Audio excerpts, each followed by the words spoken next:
तो चलिए उत्तराखंड एक्सप्रेस में सबसे पहले बात करेंगे आज की सबसे बड़ी खबर की, जिसमें उत्तराखंड क्रिकेट में, भारतीय क्रिकेट में भूचाल आ गया है। देहरादून में एक नामी क्रिकेट कोच नरेंद्र शाह ने जहर खा लिया। और Narendra Shah Indian cricket star स्नेह राणा के कोच है, लेकिन कहानी सिर्फ इतनी नहीं है, बल्कि इसके पीछे की कहानी भी है। पैरों तले जमीन को खिसका देने वाली ये कहानी है। आरोप यह है कि 55 साल के कोच नरेंद्र शाह की एक ऑडियो क्लिप वायरल हो गई है और उसके बाद ही नरेंद्र शाह ने जहर खा लिया।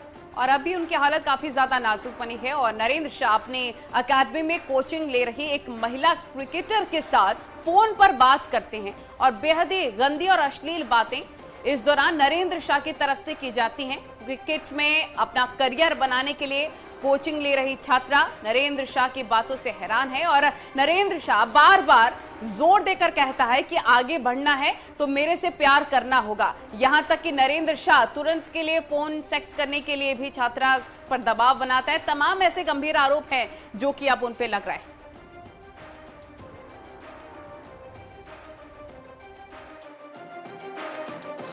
हालांकि न्यूज 18 वायरल ऑडियो की पुष्टि नहीं करता है, लेकिन पुलिस सूत्रों का कहना है कि इसी वायरल और बेहद अश्लील फोन कॉल ऑडियो की वजह से नरेंद्र शाह ने जहर खा लिया। ये पूरा वीडियो इतना गंदा और हैरानी भरा है कि हम आपको पूरी तरह से नहीं दिखा सकते, ना ही सुना सकते हैं, लेकिन हाँ, जितना हम आपको सुना सकते हैं, सबसे पहले आप वो वायरल ऑडियो को सुनिए। मैं तो ये हलाना चाहता था, मैंने हम दोनों प्यार करेंगे को किसी करेंगे प्यार करेंगे, मैं तेरा नाम लूं तो मेरा नाम लेना, हम दोनों करेंगे साथ। फोन दे, हम दोनों प्यार एक दूसरे करेंगे प्यार, तो वहां से करना, मैं यहाँ से करूंगा, ठीक है? लेगी मैं तो ये हलाना चाहता था, मैंने हम दोनों प्यार करेंगे को किसी करेंगे प्यार करेंगे, मैं तेरा नाम लूं तो मेरा नाम लेना, हम दोनों करेंगे साथ। फोन दे, हम दोनों प्यार एक दूसरे करेंगे प्यार, तो वहां से करना, मैं यहाँ से करूंगा, ठीक है?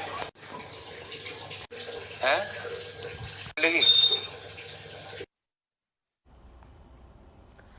उत्तराखंड क्रिकेट में इस ऑडियो के आने के बाद और कोच नरेंद्र शाह के जहर खाने के बाद भूचाल आ गया है। आनंद फानन में क्रिकेट एसोसिएशन ऑफ उत्तराखंड यानी कि CAU ने इस पर एक बैठक बुलाई है और फिलहाल नरेंद्र शाह को सस्पेंड कर दिया गया है। एसोसिएशन का कहना है कि इस मामले में उनको फॉर्मल कंप्लेंट अभी तक नहीं मिली है, लेकिन उन्होंने सोशल मीडिया में वायरल ऑडियो का खुद ही नोटिस लेते हुए एक्शन लिया है। नरेंद्र शाह चमोली जिला क्रिकेट एसोसिएशन के सेक्रेटरी हैं और फिलहाल वो अपने पद से सस्पेंड कर दिए गए हैं। CAU का कहना है कि आगे अगर और भी कुछ सामने आता है तो आगे की भी कार्रवाई की जाएगी। क्योंकि हमारे कुछ मेंबर्स ने भी इसमें आपत्ति जताई कि ये क्या हो रहा है, तो इसमें संज्ञान लेकर उनको सस्पेंड कर दिया गया है फिलहाल के तौर पे। और आगे अगर कुछ कार्रवाई होती है तो इनको निलंबित भी फिर अच्छी तरह वो, किसी ने कोई कंप्लेन तो करी नहीं है, या तो कोई कंप्लेन करता लिखित रूप पे हमारे यहाँ CAU पे कोई कंप्लेन करता तो हम, जिसके लिए हमारे यहाँ कमेटी भी है, जिनमें हमारे यहाँ अपॉइंटेड भी हैं। स्पोर्ट्स अथॉरिटी ऑफ इंडिया की मैंडेटरी गाइडलाइंस है कि prevention of sexual offences at work place की ट्रेनिंग हर इंस्टीट्यूट में हो, हर स्पोर्ट्स कॉम्प्लेक्स में हो, हर स्पोर्ट्स फील्ड में हो, लेकिन उसके बावजूद बहुत सारे इंस्टीट्यूट्स इसको सीरियसली नहीं लेते हैं। पावर डायनामिक्स आ जाती है, स्क्रूटिनी नहीं होती है और इसीलिए सेक्सुअल ऑफेंसेस रोजमर्रा की लाइफ में हम स्पोर्ट्स इंडस्ट्री से सुनते हैं। तो नरेंद्र शाह टीम इंडिया के लिए खेलने वाली स्नेह राणा का कोच है और अभी देहरादून में लिटिल मास्टर नाम से क्लब चलाता है और यही नहीं, चमोली क्रिकेट एसोसिएशन में सचिव भी है और बेहद गंदी हरकत सामने आई है। ये ऑडियो वायरल होने के बाद शुक्रवार शाम को नरेंद्र शाह ने जहर खा लिया और देहरादून के अस्पताल में उन्हें भर्ती कराया गया है। फिलहाल हालत उनकी नाजुक बताई जा रही है और पुलिस भी मामले की तफ्तीश कर रही है। प्रोसेस नहीं होता, कुछ खाया पिया या कोई मारपीट है, उसमें भर्ती के टाइम पे ही उसके पुलिस केस की एक रिपोर्ट भेजी जाती है। MLC बनी है उनकी, कल शाम को एडमिट हुए हैं, 7:30 बजे थोड़ा गंभीर स्थिति थी उनकी, इसलिए उनको ICU में शिफ्ट किया गया। ICU में उनको वेंटिलेटर पे रखा हुआ है मरीज को फिलहाल, और फुल ऑक्सीजन सपोर्ट पे हैं, जितना मैक्सिमम दिया जा सकता है शरीर को उसमें है, लेकिन हालत अभी भी उनकी नाजुक बनी हुई है। उसमें उनकी स्थिति काफी क्रिटिकल थी और अभी भी वो बोलने की स्थिति में नहीं है। अभी जब बोलने की स्थिति में आएंगे तो उनके बयान दर्ज किए जाएंगे और वो स्थिति क्या है इसके विषय में जानकारी प्राप्त नहीं, इस तरह की जानकारी मिल नहीं पा रही है। अभी तो केवल अफवाहें ज्यादा मात्रा में उठ रही हैं। जब ज्यादा जानकारी के लिए रुक करते हैं। सत्येंद्र बर्तवाल हमारे सहयोगी हमारे साथ जुड़ गए हैं लाइव। सत्येंद्र, ये जो मामला सामने आया है वाकई हैरान कर देने वाला है, लेकिन बड़ी बात ये भी कि अब नरेंद्र शाह ने चूंकि जहर खा लिया है, हालत उनकी गंभीर है। कैसी अभी हालत बताई जा रही है वो भी अपडेट दीजिएगा, और साथ ही किस तरह की आगे कार्रवाई करने, किस तरह का एक्शन लेने की संभावना है अब आगे?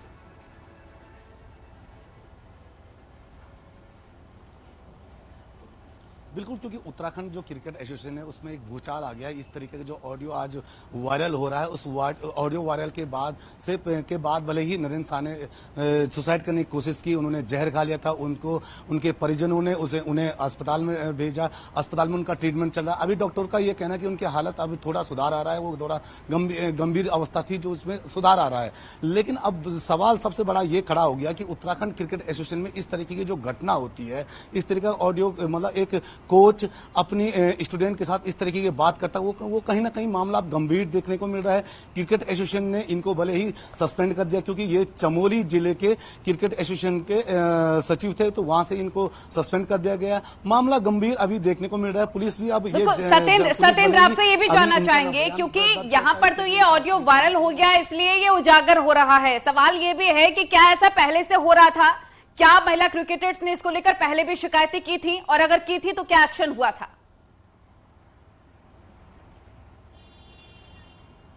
बिल्कुल, मैं आपको बता दूं कि जो ये पूरा मामला, जो प्रकरण शुरू हुआ है, ये एक ऑडियो वायरल से हुआ है, जहां एक क्रिकेटर है, एक युवा क्रिकेटर है, उसके साथ जो नरेंद्र शाह का जो ऑडियो वायरल हुआ है, उसके बाद ही पूरा ये गंभीर मामला आप देखने को मिला है। लेकिन इससे पहले भी अगर हम बात करें तो भले ही क्रिकेट एसोसिएशन में ना हुआ, कई ऐसे मामले सामने आए जब क्रिकेट खिलाड़ी, जो लड़कियां होती हैं या जो युवक होते हैं, उनके साथ किसी न किसी सेक्सुअल हरासमेंट का से उन्हें गुजरना पड़ता है, और इसी कारण उनको कई बार, अगर हम बात करें उत्तराखंड के, तो उत्तराखंड में इसी कारण कई बार जो पेरेंट्स हैं, उन जो अपने बच्चे हैं उनको कहीं आगे नहीं भेज पाते, क्योंकि इस तरीके जो घटना सामने आती है वो कहीं ना कहीं गंभीर सामने आती हैं। अभी हमारी कुछ जो क्रिकेट खिलाड़ी हैं, जो खिलाड़ी हैं किसी अलग अलग खेलों में, उनसे भी हमने जब बातचीत की तो उनका भी ये साफ तौर पर कहना है कि गुरु और शिष्य का रिश्ता होता है। ये कोच और सत्येंद्र, पुलिस का इस पूरे मामले पर क्या कुछ कहना है? और भले ही नरेंद्र शाह ने सुसाइड करने की कोशिश की हो, लेकिन अब उन पर एक्शन क्या होगा? बिल्कुल, एक्शन मोड में पुलिस देखने को मिल रही है। पुलिस का साफ तौर पे ये भी कहना है कि अभी तक किसी भी एंड से उनको कोई भी शिकायती पत्र भले अभी तक नहीं आया है, लेकिन जैसे ही नरेंद्र शाह कुछ बातचीत करने के वो आते, जैसे उनकी तबियत में कुछ सुधार आता है, तो उसके बाद उनसे पूछताछ की जाएगी। और जो वायरल ऑडियो हो रहा है उसको लेकर गंभीर ऑडियो है, उसको लेकर कहीं ना कहीं अब पुलिस भी एक्शन मोड में देखने को मिल सकती है। जी ठीक है, सत्येंद्र बर्तवाल, आपने बहुत विस्तार से ये जानकारी दी, शुक्रिया आपका जुड़ने के लिए। तो देखा आपने, ये ऑडियो सामने आया है। अब हम अगली खबर आपको बताएंगे। देहरादून से अमृतपाल की एक महिला समर्थक को एनआईए की टीम ने हिरासत में ले लिया है। एनआईए की टीम महिला को पूछताछ के लिए दिल्ली ले गई है, और बताया ये भी जा रहा है कि महिला देहरादून की रहने वाली है, जो लंबे वक्त से अमृतपाल के अभियान से जुड़ी हुई थी। हालांकि मामले में पुलिस मुख्यालय द्वारा जानकारी न होना बताया गया है। ADG law and order V Murugesan ने कहा है कि इस तरह की कोई भी जानकारी उनके पास अभी नहीं है।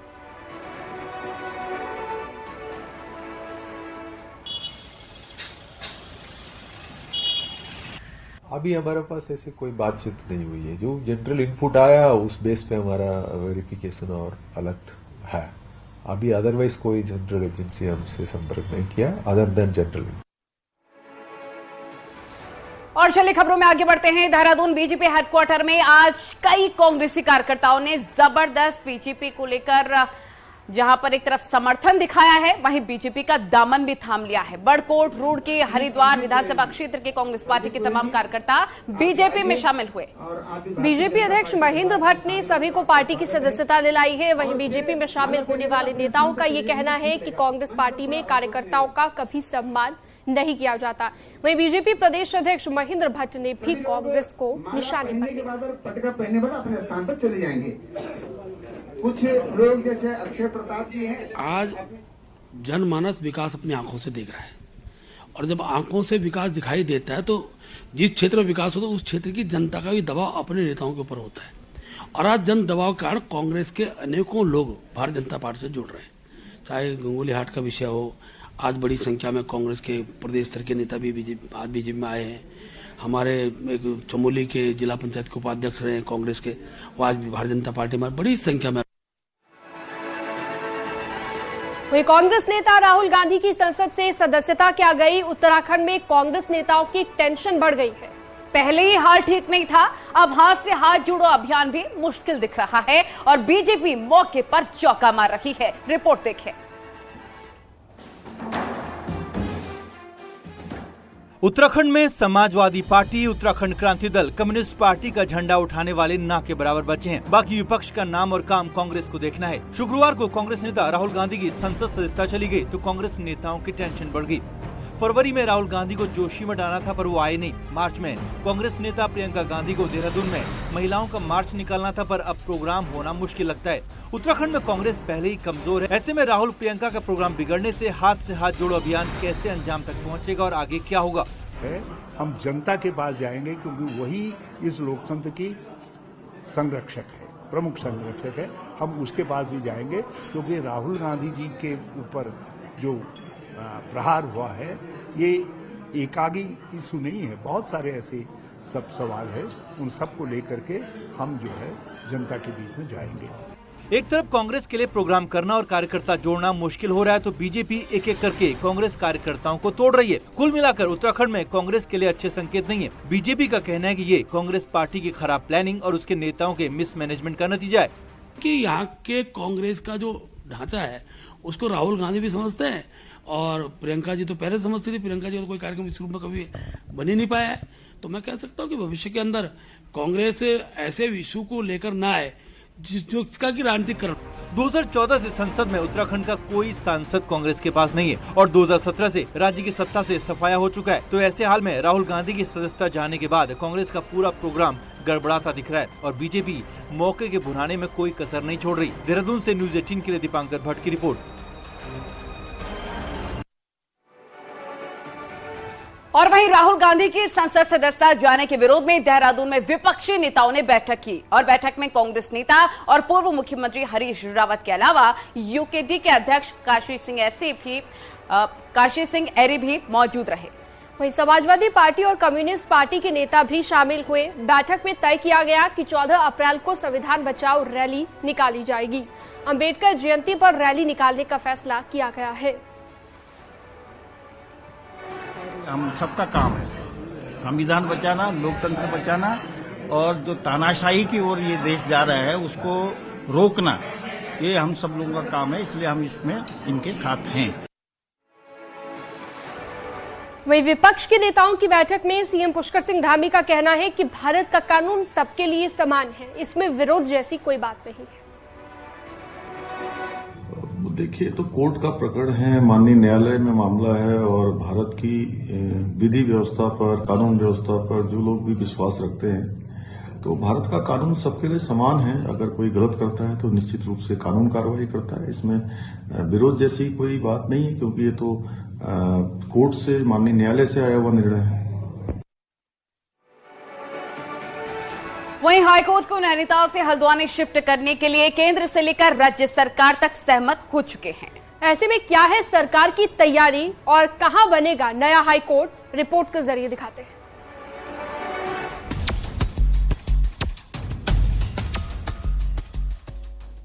हल्द्वानी में इंटरनेशनल स्टेडियम से सटी इसी जमीन पर आने वाले कुछ सालों में उत्तराखंड का नया हाई कोर्ट हो सकता है, जिसका रास्ता हाई कोर्ट के चीफ जस्टिस, केंद्र के कानून मंत्री और राज्य के मुख्यमंत्री अपनी तरफ से साफ कर चुके हैं। देखिए, हमारी सरकार ने पहले ही निर्णय ले लिया था क्योंकि हाई कोर्ट की भी मंशा थी और हमने भी यहाँ से मंत्रिमंडल में पहले ही फैसला कर लिया था और अब केंद्रीय कानून मंत्री जी का भी वहाँ से सैद्धांतिक रूप से सहमति का कल पत्र आया है। केंद्रीय कानून मंत्रालय की सैद्धांतिक मंजूरी के बाद यह लगभग तय हो गया है कि नैनीताल हाईकोर्ट नैनीताल से शिफ्ट होकर हल्द्वानी में आएगा। और हल्द्वानी में इस समय हम उस जगह पर खड़े हैं। ये इंटरनेशनल स्टेडियम से लगी हुई जमीन है, 55 हेक्टेयर के आसपास ये जमीन है और इससे ज्यादा जमीन की भी अगर जरूरत होगी तो उसको भी अधिग्रहण किया जाएगा। ये छोटा सा आपको जो जंगल का एक पोर्शन दिखाई दे रहा है, इसमें से ज्यादातर पेड़ जो है वो आईएसबीटी के लिए काटे जा चुके हैं। शुरुआती तौर पर इस जमीन का जो अधिग्रहण है सरकार ने नोटिफिकेशन आईएसबीटी के लिए किया था, लेकिन बाद में आईएसबीटी यहां पर नहीं बनेगा इसका फैसला किया गया है।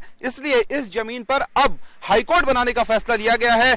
नैनीताल में जगह की कमी हाईकोर्ट के यहाँ शिफ्ट होने की सबसे बड़ी वजह बनी है और हाईकोर्ट के हल्द्वानी शिफ्ट होने की खबरों के बीच हल्द्वानी के वकील एक दूसरे का मुंह मीठा करने में जुटे हैं। वादकारियों के लिए एक सुविधाजनक होगा, साथ ही अधिवक्ताओं के लिए भी एक तरीके से जो नए अधिवक्ता आ रहे हैं, यंग जनरेशन के जो नए अधिवक्ता हैं, उनके लिए एक बहुत बड़ा प्लेटफॉर्म होगा। देखो, हल्द्वानी हाईकोर्ट आने से दो फायदे हैं। एक तो नैनीताल में जो पर्यटन नगरी है, जहाँ पर्यटन का कारोबार होता है, वहाँ उन लोगों को फायदा होगा, पर्यटन उनका बढ़ेगा। दूसरा, हल्द्वानी आने से वादधारियों को, उत्तराखंड के वादधारियों को एक अच्छी सुविधाजनक जगह मिल जाएगी। हाईकोर्ट शिफ्टिंग के लिए केंद्र से लेकर राज्य तक की सैद्धांतिक मंजूरी मिल चुकी है। हाईकोर्ट के चीफ जस्टिस पहले ही नैनीताल से हल्द्वानी शिफ्ट करने के पक्ष में। ऐसे में हल्द्वानी में इंटरनेशनल स्टेडियम से लगी 55 हेक्टेयर से ज्यादा जमीन पर जल्द ही नए हाईकोर्ट का निर्माण कार्य शुरू हो सकता है। देहरादून से दीपांकर भट्ट के साथ हल्द्वानी से शैलेंद्र नेगी की रिपोर्ट।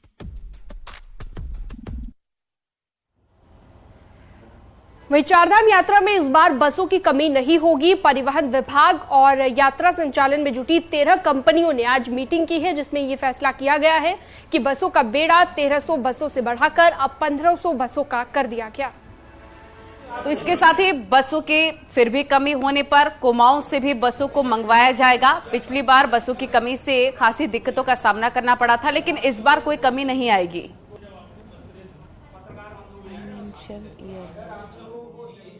अगर आवश्यकता पड़ेगी तो हम कुमाऊं से भी बसें मंगाएंगे और इससे भी ज्यादा आवश्यकता पड़ेगी तो अन्य राज्यों से भी मिलाकर हमारे यहाँ जो व्यवस्था बनेगी उसी के अंदर उनका संचालन किया जाएगा। तो फाइनेंशियल ईयर खत्म होने की दहलीज पर है, लेकिन पिथौरागढ़ में बिजली विभाग के लिए सबसे ज्यादा दिक्कत सरकारी विभागों ने खड़ा कर दिया है। महकमे ने 31 मार्च तक 8 करोड़ की वसूली का टारगेट लिया है, लेकिन सरकारी विभागों पर अभी भी 2 करोड़ से ज्यादा की देनदारी है।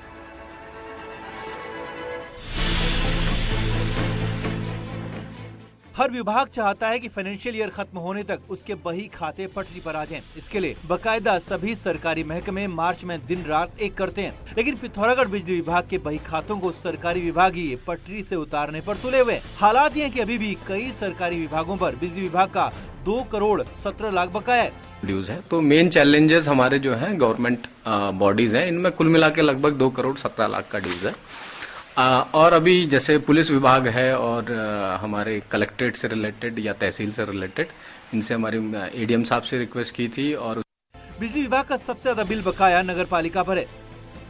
पालिका को 1 करोड़ की धनराशि बिजली के यूज के एवज में देनी है। वहीं मेडिकल डिपार्टमेंट ने 64 लाख रुपए का बिल चुकता करना है। शिक्षा विभाग पर 55 लाख का बिजली बिल बकाया, जबकि जल निगम को भी 3 लाख की देनदारी है। यही नहीं, कलेक्ट्रेट कैंपस और पुलिस ने भी बिजली की चमक की कीमत अभी तक नहीं चुकाई है।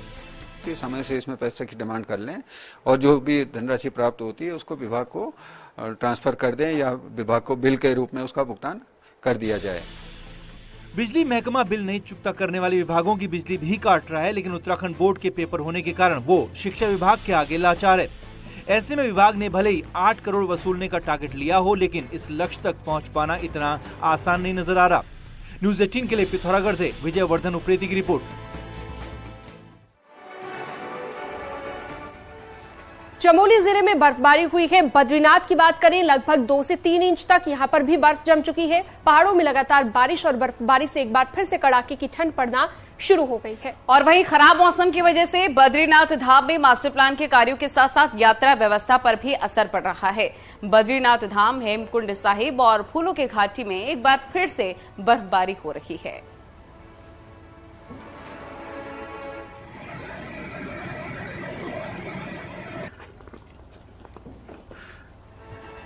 योग गुरु स्वामी रामदेव हरिद्वार में 100 सन्यासी तैयार कर रहे हैं। रामनवमी के दिन इन युवाओं को सन्यास दीक्षा दी जाएगी। खास बात यह है कि सन्यास की राह अपनाने वाले इन लड़के लड़कियों में IIT पास आउट भी शामिल है। एक रिपोर्ट आपको दिखाते हैं।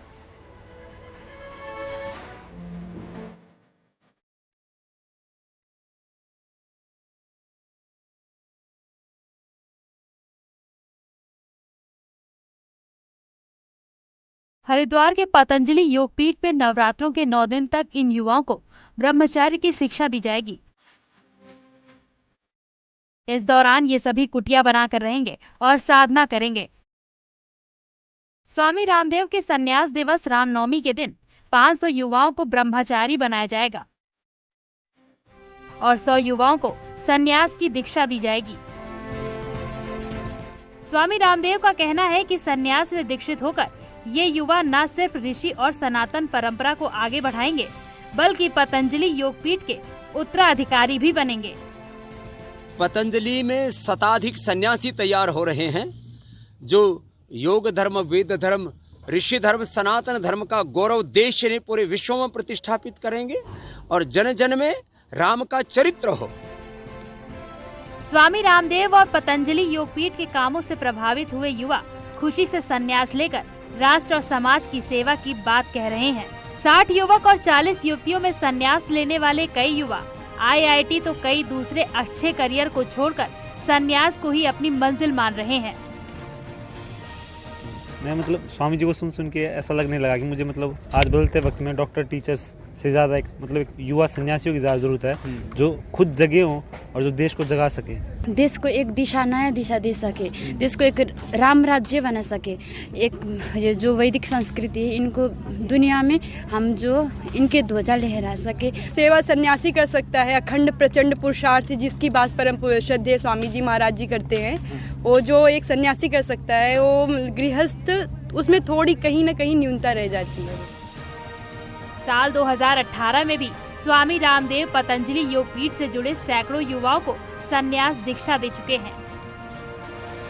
30 मार्च को होने वाले संन्यास दीक्षा में संघ प्रमुख मोहन भागवत समेत देश के कई दिग्गज साधु संत शामिल होंगे। न्यूज़ 18 के लिए हरिद्वार से पुलकित शुक्ला की रिपोर्ट। आगे बढ़ते हैं। रामनगर में 28 से 30 मार्च को G20 समिट होना है, जिसमें 29 मार्च को सांस्कृतिक कार्यक्रम भी प्रस्तावित है और इसके लिए तैयारियां जोरों शोरों से चल रही हैं। यहाँ प्रदेश भर से आए 15 सांस्कृतिक दल इस कार्यक्रम के लिए कड़ी मेहनत कर रहे हैं। हालांकि ये कार्यक्रम 40 मिनट में ही सिमट जाएगा, लेकिन इसमें पूरे प्रदेश की तस्वीर देखने को मिलेगी।